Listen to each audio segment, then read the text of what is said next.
Hey guys, welcome back to another episode of Top Shelf Gaming and Tech Reviews, as well as unboxings. I've already unboxed these bad boys, but we're going to be talking a little bit about the Stealth 700 series of headsets by Turtle Beach. And I gotta say, for what you pay for, I am super impressed with this headset. To start off, this headset is actually really good quality, and I've been trying hard to find some videos about people talking about the quality of this before I even bought it, and I could not really find them. So for the price point of 200 Canadian, about 150 American, you're getting a really good device here.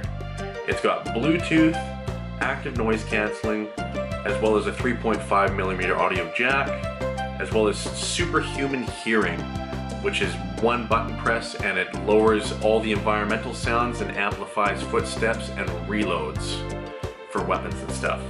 So that's a really neat feature, and that superhuman hearing function also comes with the 600 series of headsets. Another thing to note is the boom mic is a kind of tilted mic that goes up on an angle like this for mute, and then you tilt it forward to talk away. It's really neat because you could be in the middle of a game session and somebody be talking to you in your living room or whatever, and then you can quickly flick it back so nobody's hearing what you're talking about, or if you have to say something to your significant other or your friend or whatever the case may be, it's a quick switch. So that's a nice feature. And also, the 3.5mm audio jack on the bottom of the 700 series is a welcomed feature. A lot of people enjoy that, including myself, because you run out of battery life, you can put it right into your Xbox One controller, and it's just neat to have that in case. And since Dolby Atmos is a huge feature now with Xbox One, it pretty much turns a standard stereo headset into 3D audio surround, so it's really wicked. So it doesn't really matter if you have this wireless now or if you have it through the audio jack, you get 3D audio no matter what. So I really like that. The only major gripe I'd have about this headset, and that I've seen online as well, is the actual audio itself, like the audio not being too loud or not being loud enough. I don't know. It's definitely not too loud.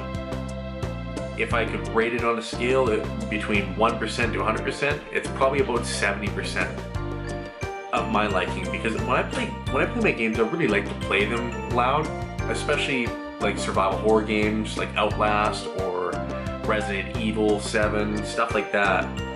I really want that stuff to just, boom, right in your face.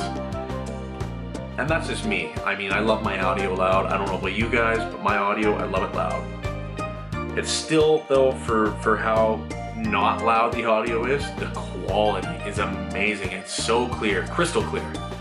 And the 3D surround, when it's used properly in games, or just pretty much surround sound period with these set of headphones, is amazing. Probably one of my best headsets for surround sound, period.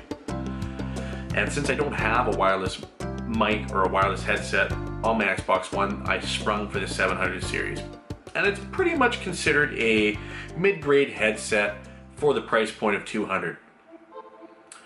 Now, would I say they're the best headset? No, they're not. Would I say they're definitely worth the price? I'd say if you wanted Bluetooth and you wanted the active noise cancelling, if you use that, and the 3.5mm audio jack, yeah. Because it is a premium headset that a lot of people will appreciate once you get it. But like I said, with the factor of it having some lower audio than most other headsets, that's kind of a non-selling feature for most. Some people really love that, to just pound you in the face, and I'm kind of one of those people, but I'm going with this headset because it is one of the better wireless headsets for that range of price out on the market. You could go for the 600s, the 600 series, which I don't have. They pretty much sport the same audio technology, so you're going to get the same gripe from people with the audio not being loud enough for some people.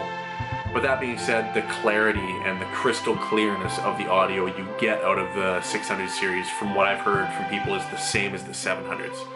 So the 600s is the same, minus all the bells and whistles, and the build quality is also a little bit on the lighter end with the 600 series. Quite a bit better on the 700s. And they're using a different kind of leather or pleather, you could call it, for the 700s versus the 600s are like a microfiber. I almost prefer that more in a way. I'm not really a big fan of pleather, but this pleather this time around is not too bad. I gotta say, with the memory foam that's behind it, I think that's what makes it better overall compared to like other pleather surfaces and stuff that you feel on headphones from previous headsets. The memory foam that they use for this is awesome. It doesn't hurt your head after being on your head for probably a long period of time. I'm gonna say 5 hours. That's probably about the most I've had with this headset so far. I've had 10 hours use total, and that's another cool thing. It totes 10 hours of battery life out of the box. That's what they advertise. I probably put that into the headset and I've got maybe a quarter battery life left, so I'm really impressed. Mind you, I haven't used the Bluetooth function that much, as well as the active noise cancelling, so I'm sure that would zap the battery life quite a bit more. But that being said, with that turned on, you might even get even a little bit more battery than 10 hours battery life out of it. So yeah, it uses a dial function on the side here to control your boom mic, as well as the audio out of the headset itself, as well as a button that you use to pair to your Xbox One. And that's the major feature of this that I really enjoy, is it uses just a pairing button that's connecting to your Xbox One right away out of the box. So they literally have the Xbox One controller kind of hardware inside the headset itself. So it's using the same technology to connect up with the Xbox, the same Wi-Fi technology. So I gotta say, I'm really impressed with this headset for the price point. You can also control the headset through a Audio Hub app that you download through iOS or Android. It's pretty decent.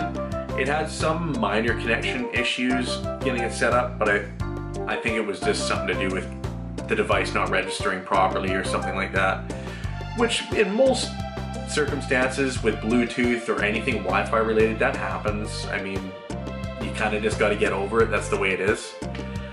But for the most part, when it does connect up to the app, it works excellent. That's how you control all of your audio functions, whether you want more treble, more bass and treble at the same time, or just the signature sound.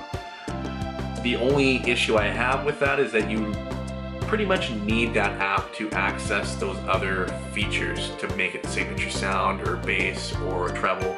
That's the only downfall, is that you have to have that app to do that, or you connect it up to your PC to do that as well, because the PC has the same Turtle Beach app on there that you actually use to download new firmware, and it's recommended out of the box to download the latest or install the latest firmware update. So I don't know. Let me know down below in the comments, guys. Do you prefer the 700 series or would you go for the 600s? Honestly, if you don't need the audio jack, you don't need the Bluetooth or the active noise canceling, which some people hate noise canceling. I myself, I don't mind it. I don't use it much, but it's there.